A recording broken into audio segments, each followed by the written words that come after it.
Oi, gente, tudo bom? Mais uma conversa aí com vocês, uma conversa mais profunda aí sobre os nossos filhos, né? Que são preciosidades da nossa vida. E quando a gente se torna pai e mãe, a gente não sabe. Quando a gente tem um filho, a gente não sabe como ser pai e mãe. O que uma criança precisa, quais são as suas necessidades, como que funciona o seu cérebro, como desenvolver. Muitas coisas a gente é leigo, né? Então, como eu sempre digo, quando a gente se torna pai e mãe, é muito importante a gente estudar sobre esses assuntos, pra gente entender como que as crianças funcionam. Porque todas elas são as mesmas, né? Elas têm a mesma substância ali.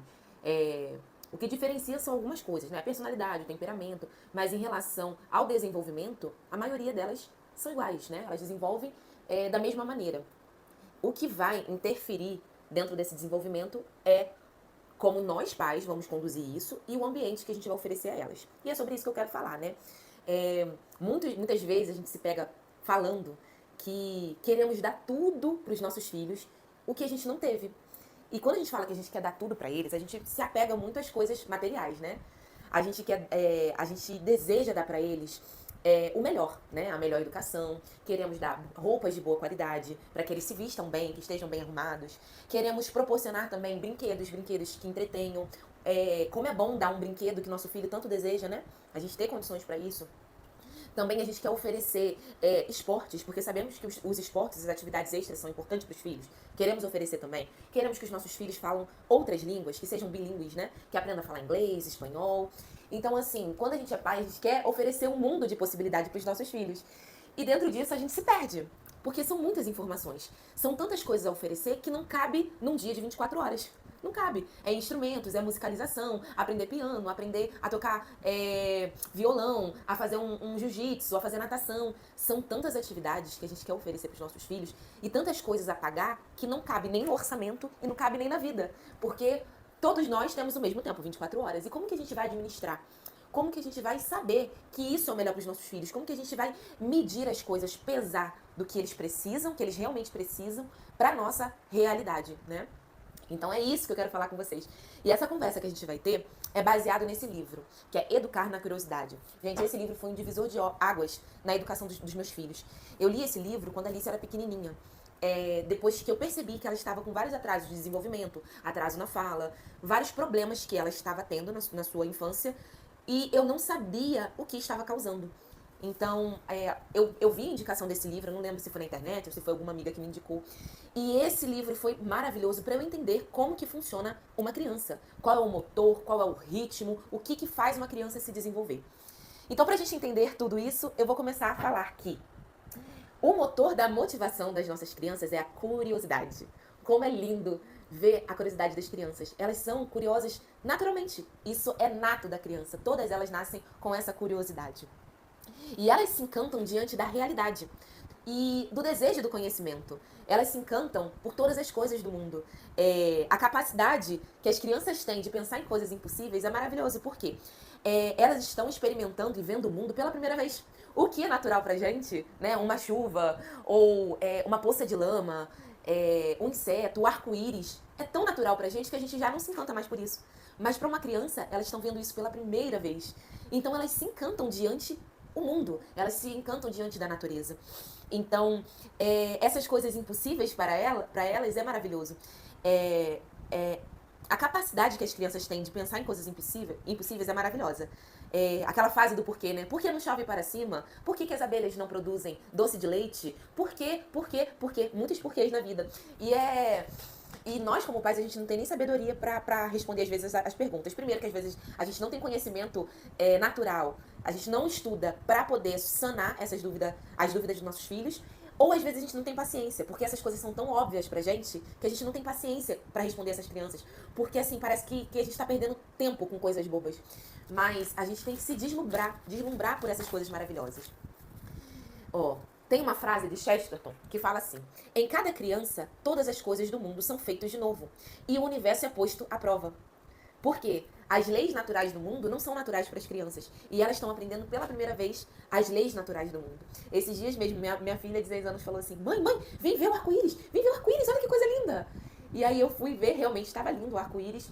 E ela se encantou diante do arco-íris, ver as cores do céu. E eu falei assim, gente, que coisa linda, né? Para uma criança poder observar o céu e se encantar ali com as nuvens com as cores que o céu proporciona. As crianças, elas filosofam, encantam-se diante de qualquer realidade, pelo simples fato de que seja, né? Pelo simples fato de que é. Um inseto andando pela árvore, uma abelha construindo o mel, a borboleta extraindo ali o néctar da flor para se alimentar. Então tudo é muito encantador. E a gente também já passou por isso na infância, né? E o nosso olhar mediante a isso tem que ser de muita sensibilidade. A gente tem que ter sensibilidade com os nossos filhos de incentivar a eles esse encantamento. A gente tem que dar atenção a isso, a essas pequenas coisas, para que eles se encantam diante da natureza e não desensibilizar eles e não dar importância. Porque quanto menos importância a gente dá a essas pequenas coisas, os nossos filhos vão imprimindo isso no caráter deles, achando também que não tem importância. Minha mãe não dá importância quando eu quero mostrar algo para elas, então eu vou parar de mostrar. Não deve ter importância.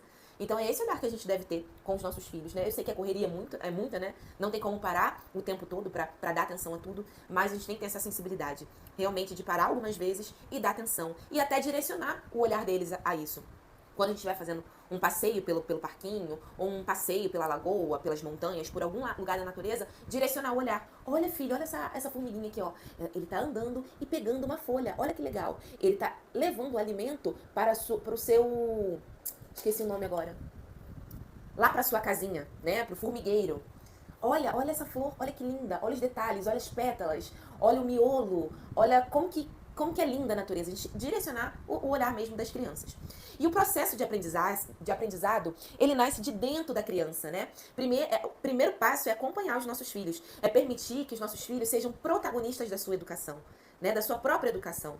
E criar as condições favoráveis para que eles possam descobrir por si mesmas. Como elas são curiosas, elas podem descobrir por si mesmas as maravilhas da vida, né? Podem explorar por si mesmas as coisas maravilhosas que a vida tem para oferecer. E quais são essas condições favoráveis que a gente pode oferecer aos nossos filhos? A primeira delas é a brincadeira. Brincadeira, gente, é coisa séria. Brincadeira não é perda de tempo.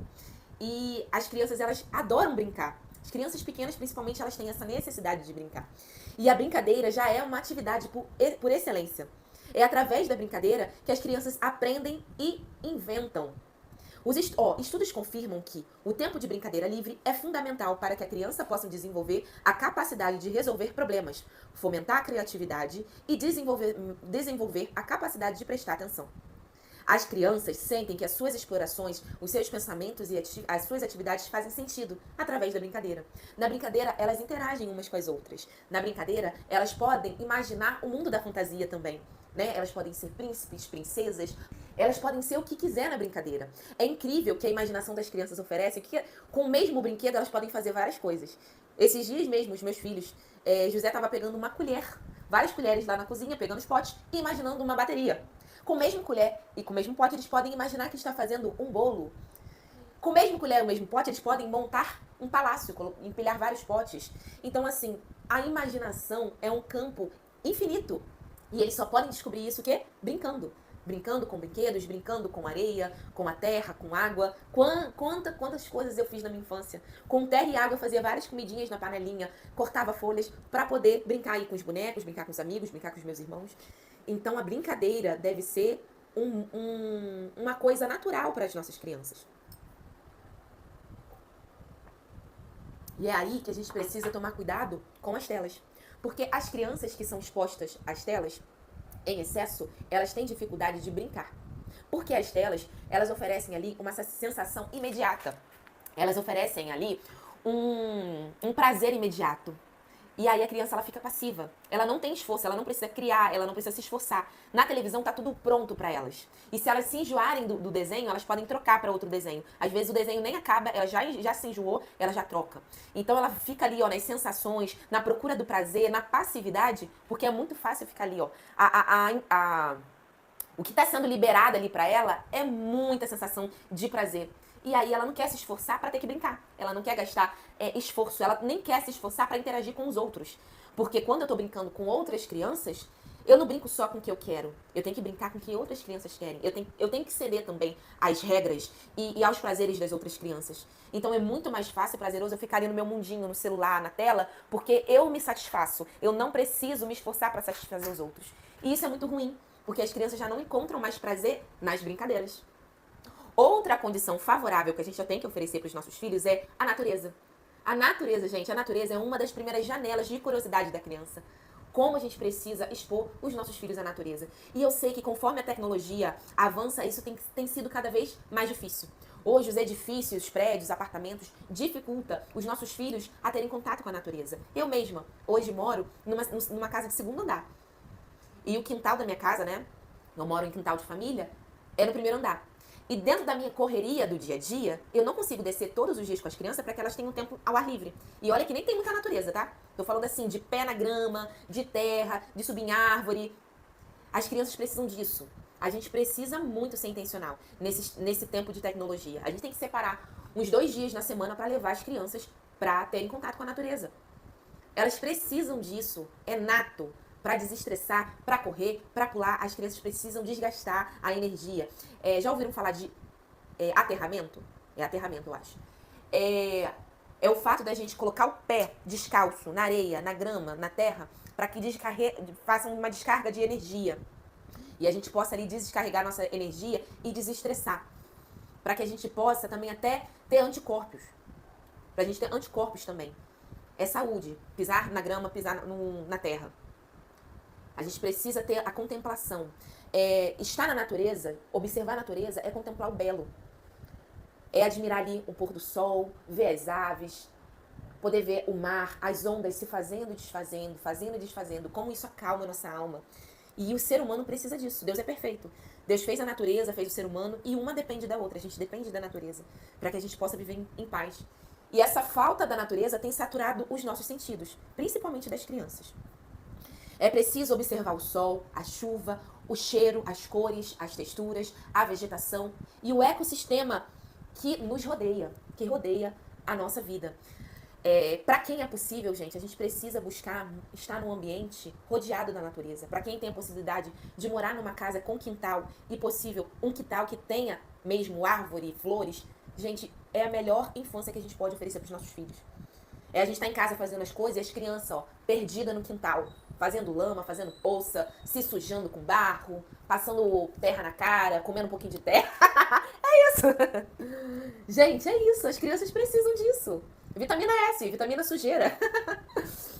É maravilhoso se a gente poder oferecer isso para os nossos filhos. E para quem não pode oferecer, pelo menos ser intencional. Na nossa região dos lagos, leva na lagoa, leva na praia.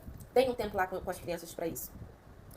Elas precisam ter um espaço para correr, pular, descobrir, imaginar, subir em árvore. E também precisam aprender a parar. A levantar os olhinhos, deitar na grama e olhar para as nuvens. Eu fiz isso na minha infância. Eu deitava na grama e ficava imaginando os desenhos nas nuvens. Que a nuvem tinha em formato de dinossauro, outra tinha em formato de um coração. Elas precisam sentir a grama pinicando as costas, pinicando as pernas. E saber parar. Admirar o silêncio, admirar o som das águas, o som de uma ave, o canto dos pássaros. Como é difícil a gente ter essa contemplação e essa admiração nas nossas gerações. Na geração já do computador, como é difícil a gente parar e ter essa contemplação, até nós como pais. Se nós não temos essa contemplação, os nossos filhos não vão ter. Porque se a gente não cultiva esse olhar neles, eles também não vão admirar. Porque os filhos são o espelho dos pais. Eles são um reflexo daquilo que a gente se importa. O que os pais se importam, os filhos vão se importar. Aquilo que é importante para nós, é importante para eles, né? O que a gente consome em casa, os nossos filhos vão consumir. Então, a gente primeiro precisa criar uma cultura na gente.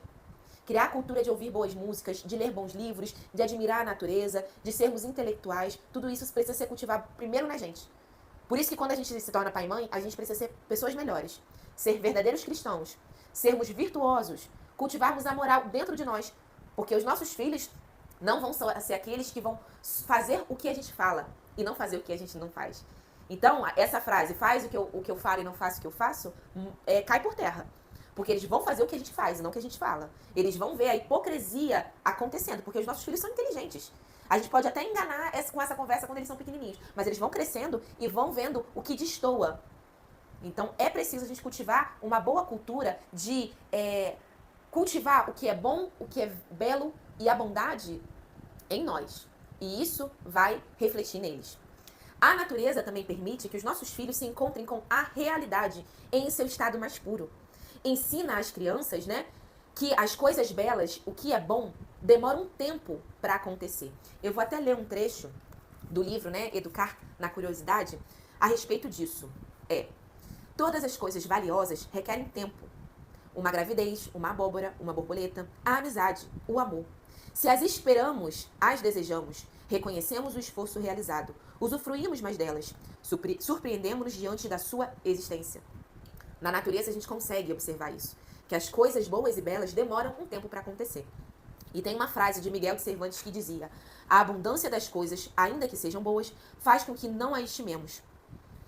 Então, diante da natureza, a gente pode ensinar isso aos nossos filhos, que as coisas boas demoram para acontecer e que nem tudo precisa ser dado de bandeja e tão rápido. Na natureza também é possível aprender as leis naturais do mundo. O mundo é regido por leis naturais, que a gente vai aprendendo conforme cresce, né? E vai aprendendo também na escola ou em casa com seus pais. E através dessas leis naturais, a gente aprende a concentração, através de observar as plantas e os insetos, quando ficam ali, observando por horas. Quando os nossos filhos ficam brincando com terra e água por horas. Ali eles desenvolvem a concentração, eles desenvolvem o tato, né? A terceira condição que a gente pode oferecer para os nossos filhos, para que eles se desenvolvam saudáveis e bem, é o silêncio. A gente deve oferecer um ambiente que tenha silêncio de vez em quando. A neurociência diz que, quando realizamos várias tarefas ao mesmo tempo, não focamos em todas elas de forma paralela, e sim oscilamos rapidamente entre uma e outra. Essa é a principal razão pela qual é proibido usar o celular enquanto dirigimos. Da mesma maneira, quando a gente está com a televisão ligada o dia todo na nossa casa, isso atrapalha a brincadeira dos nossos filhos. Porque ele vai oscilar entre brincar e olhar para a tela. Entre brincar e olhar para a tela. E aí ele não consegue ter uma concentração fixa na brincadeira. Ele não consegue imaginar, desenvolver, porque o ruído e o barulho está ali constantemente. Você consegue pensar, você consegue estudar, ler, se tiver um barulho externo? Você consegue estudar se a televisão estiver ligada? Ou você consegue estudar ouvindo uma música? Não música clássica, que eu sei que existem músicas que incentivam e ajudam a concentração. Não tô falando desse tipo de música, eu tô falando de outras músicas. A gente não consegue, porque a gente fica oscilando em prestar atenção na música e ler. Ou fica prestando atenção na televisão e estudando. Não tem como. A gente não é multitarefa. A gente fica oscilando. Você já tentou cozinhar? Enquanto estava cozinhando, foi encher uma água? Enquanto o alho tá fritando, eu tô enchendo uma água. Uma hora, ou a água vai transbordar e cair, ou o alho vai queimar. Isso já aconteceu comigo várias vezes. Porque a gente não consegue prestar atenção em duas coisas ao mesmo tempo. A gente oscila. Então, o nosso foco precisa ser em uma coisa só. Então, é por isso que na nossa casa a gente tem que ter silêncio de vez em quando. É preciso saber equilibrar o barulho e o silêncio. Então, quando recebemos uma sobrecarga de estímulos de várias fontes, não focamos bem em todas elas. E dividimos a nossa atenção entre elas. O barulho contínuo faz com que não tenhamos interioridade própria. Motivo pelo qual ficar conosco mesmo é insuportável. Tem gente que está tão acostumado com os ruídos e os barulhos que quando fica em silêncio, ela não consegue suportar. Ela não consegue suportar o tédio, ela não consegue entrar em contato com as suas ideias, não consegue pensar. Ou ela entra num estado de ansiedade. Porque ela está tão acostumada com os ruídos que ela lidar com seus pensamentos é insuportável. E isso é muito ruim. Porque quando a gente não experimenta o silêncio... Acordou, filha? Quando a gente não experimenta o silêncio, a gente não consegue ter interioridade. A gente não consegue refletir sobre a nossa vida, refletir sobre os nossos pensamentos, as nossas escolhas. Porque a gente sempre está com um estímulo externo. E a gente, quando está nesse ruído, a gente caminha em busca de cada vez mais barulhos e novas sensações para aliviar essa sensação de vazio. Porque quando o silêncio vem o vazio. E a gente fica na ansiedade de preencher esse vazio. A gente tem que treinar. A nossa geração, ela já está acostumada com muitos barulhos. Então a gente tem que treinar em nós esse vazio. Silenciar a casa de vez em quando. E começar a pensar. Quando silencio, eu tenho muitas ideias. Eu começo a pensar sobre o que eu quero fazer da minha vida, qual é o meu propósito no mundo. Eu começo a ter ideias dos conteúdos que eu vou trazer aqui. Eu começo a ter ideia do que eu posso melhorar em casa com as crianças. Eu começo a ter ideia do que eu estou errando, do que eu preciso melhorar como pessoa, como mãe, como esposa. Essas coisas só vêm quando eu estou no silêncio. Então, isso é uma coisa que a gente pode ser treinada. Se a gente não está acostumada, se a gente é aquela pessoa que está sempre no ruído, no barulho, buscando novas sensações, a gente pode treinar isso. A gente precisa ser intencional e buscar uma hora do dia para que a gente possa ficar no silêncio. Essa hora do dia é de manhã. Eu acordo, né, antes Eu das acordo crianças, também. para que eu possa ter esse momento de silêncio, de estudo, de organizar a rotina, né, tentar balancear isso. A nossa geração, ela já não consegue, né, contemplar o sorriso de alguém que ama, não consegue contemplar um entardecer maravilhoso ou o barulho de um pássaro. Com tanta estimulação, tanta invasão de barulho alheios, nós afogamos a curiosidade dos nossos filhos. E essa curiosidade é necessária para as crianças e para os adolescentes também, para que elas possam, gente, interiorizar os aprendizados, aprofundar os conhecimentos. Se a gente permite que elas tenham esse silêncio, elas vão interiorizar os aprendizados. Então é preciso que a gente acolha as necessidades das crianças. E esse silêncio vai permitir também que elas acolham a necessidade das pessoas alheias. Quando elas estão no silêncio, quando elas estão prestando atenção do que acontece ao redor, quando elas estão inseridas na realidade, elas conseguem perceber quando uma pessoa ela está chorando. A criança que não está na tela o dia todo, ela consegue perceber quando a mãe está triste. E consegue atender a necessidade da mãe, dar um abraço na mãe, perguntar, mãe, por que você está triste? Por que isso está acontecendo? Ela consegue atender as necessidades, ela consegue ver que o amiguinho ou o irmão, a irmã está chorando e precisa ser atendido uma necessidade. Ou consegue ouvir a mãe pedir alguma coisa. Fulana, Mariazinha, pega isso pra mamãe, por favor, eu preciso disso, preciso daquilo. Se a criança tá na tela, ela não tá nem prestando atenção no que a mãe tá pedindo. Então, o silêncio é importante até para isso, para que ela possa ficar atenta às necessidades alheias das pessoas que estão ao redor. Ela está inserida na realidade e não inserida no mundo da fantasia, da televisão. Ela presta atenção às necessidades. Ela consegue também olhar nos olhos. Ela consegue refletir sobre o sentido das coisas, consegue pensar nas consequências das suas ações, consegue discernir, ponderar. Então, é esse ambiente que a gente tem que oferecer para os nossos filhos. Então, precisamos rodear os nossos filhos num ambiente que saiba equilibrar o silêncio, o barulho, as palavras, as imagens e os sons. Então, é esses ritmos que a gente precisa rodear os nossos filhos. São essas condições que a gente precisa oferecer. E sabendo o que a gente precisa oferecer, a gente entende qual a necessidade das crianças. Será que é preciso elas terem tudo mesmo? Será que elas precisam ter todos os tipos de brinquedo? Será que elas precisam ter tudo que a cultura oferece? Será que elas precisam estar em todas as atividades? Porque quando uma criança ela tá na escola, em atividades extras, natação, jiu-jitsu, balé, quando elas estão com a agenda cheia, elas não têm tempo para brincadeiras, elas não têm tempo para admirar a natureza, não têm tempo para fazer outras coisas. Que às vezes é tão importante. O próprio afeto que tem que ter do cuidador, né, do pai e da mãe, com a criança não acontece, porque ela tá tão fora de casa, com tantas atividades, como se fosse um executivo. Hoje as nossas crianças são mini executivas. Elas têm a agenda tão cheia, que quando elas chegam em casa, elas só chegam para jantar e dormir. E saem de casa às 7 horas da manhã para poder realizar todas as tarefas, o checklist das crianças, para que elas se desenvolvam os super adultos.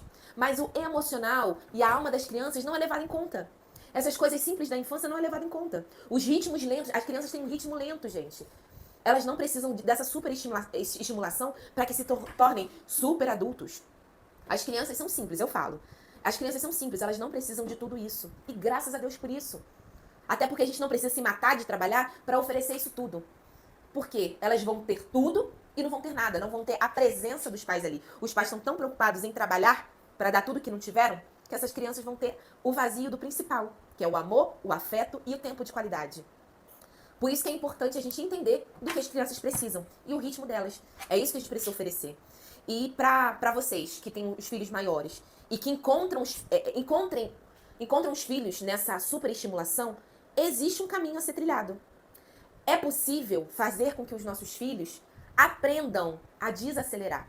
Eu fiz isso com minha filha. A minha filha, com 3 anos, ela estava no ritmo de superestimulação de telas. Ela ficava ali nas telas o dia todo. O dia todo não. Metade do dia ela ficava nas telas, porque eu tinha que dar conta das coisas da casa. E metade do dia ela estava na escola e eu trabalhava para poder pagar uma creche cara para ela. E ela não desenvolveu. Por quê? O ambiente que eu ofereci para ela em casa estava defasado. Ela não sabia brincar sozinha. Ela não sabia ficar no silêncio. Ela não sabia contemplar a natureza. Porque eu não oferecia isso pra ela. Eu pensei que o que eu estava oferecendo pra ela era o suficiente. Que era desenhos educativos, né? Os desenhos educativos importantes. E a interação dela na escola. Mas, na verdade, o que ela precisava era diminuir o ritmo. Porque ela era uma criança muito pequena. Ela precisava o quê? Leitura em voz alta. Estar em contato com história. Ela precisava da televisão desligada. Aprender a brincar. A colocar os bloquinhos ali, a brincar com areia, a brincar com tela, com a terra. Como a mamãe fala, tô terminando. Então é isso. comecei a entender, depois que eu li esse livro, como que eu precisava mudar a rotina da minha casa para que ela crescesse saudável. E eu fiz isso, eu consegui reverter a situação. Então, como pais, é possível. Eu indico, assim, com muita necessidade, se você se encontra nesse caminho, ou para você que tem filho pequenininho e ainda não se encontrou, leia esse livro, para que você possa oferecer ao seu filho a melhor condição possível. E não estou falando de coisas materiais, e sim coisas importantes, né? As coisas importantes da vida. E se esse vídeo fez sentido pra você, e você tem amigas que são mães que precisam ouvir isso, compartilha com elas. O YouTube vai entender que é importante que esse assunto seja dissipado aí, né? Então, eu não gosto muito de propaganda, mas é necessário a gente fazer isso. Então, se puder, curta, compartilha, se inscreva no canal. E eu vou fazer uma parte 2 desse vídeo. Porque eu falei sobre tudo o que os nossos filhos precisam fazer, né? Quais são as condições favoráveis para que eles possam ser inseridas. Eu só não falei que o que eles não precisam, né? Eu preciso falar sobre isso. Sobre o que a gente tem oferecido aos nossos filhos. A superestimulação, o excesso de estímulos que satura os sentidos. E essa parte 2 eu quero fazer com vocês. Alice, você quer falar alguma coisa, filha? Quero. Fala. Brinquedo. Os brinquedos. É isso, né? E a gente vai tomar o nosso café. Acabou o tempo da mamãe? Acabou. Um beijo, manda um beijo, pessoal. Não.